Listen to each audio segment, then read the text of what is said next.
Hi, I would like to show you something that's one of our family favorites, and it's going to be a perfect side dish for our Easter dinner, which is going to be a little bit different this year because it's just going to be the 5 of us. But it's scalloped pineapple, and you don't have to have it just on Easter, you can have it other times. It's really easy to make. There's just a few ingredients, and I'll show you how to do it. First of all, I had a loaf of French bread that earlier today I took and I cut up into cubes, and I've been letting it sit out. So now they're very stale. This is not a deal breaker. You do not have to do this and let it sit ahead of time.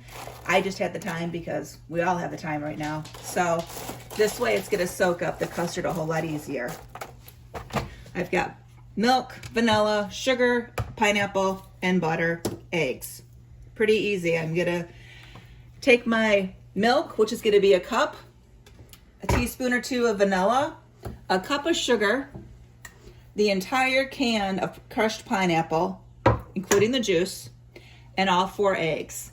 I'm gonna mix it all together, and then I'm gonna pour the breadcrumbs on top of it in my big mixing bowl.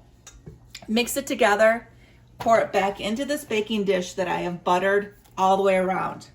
Then I'm gonna sprinkle it with some sugar on top and throw it into the oven, 350, for about an hour. It depends on how deep of a pan that you have. You want it to be nice and crispy on top. That's the best part. It gets a little bit golden brown. It's wonderful, and I hope you guys like it as much as we do. I'll show you the end result in a little bit. Okay, here is the stick of butter that I melted, the cup of sugar, the cup of milk, and the 4 eggs. I whisked it together in the big bowl, and now I'm gonna dump the entire can of pineapple into it. And this time you don't need the whisk, you just wanna stir it because you don't wanna break up the crushed pineapple anymore. But it is crushed pineapple and not whole pineapple or pineapple chunks. So you've got this wonderful custard going. And then you're gonna add your bread, which I'm gonna need help in 2 hands for. Okay, I've got it all mixed together. I'm gonna put it into my pan. I turned it on low heat and melted the butter around the pan, so it's all gonna come out easier when I go to wash the dishes. The one thing that you do need to know is that depending on the size of your bread, it might be a little dry, and if that's the case, totally okay to add some extra milk.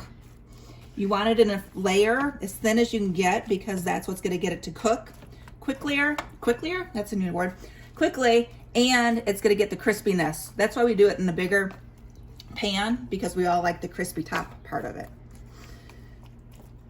And right before you go to put it in the oven, just take a couple of spoonfuls of sugar and sprinkle it on, and then put it in the oven, and the magic will happen.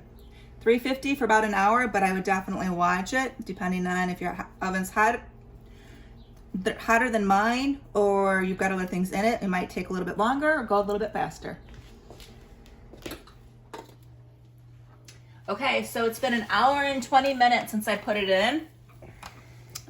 It's perfect. There's a little bit of brown on the edges, and it's cooked all the way through. It's gonna be a wonderful addition tonight. It's gonna be our dessert, but it also goes great as a side, like for Easter dinner.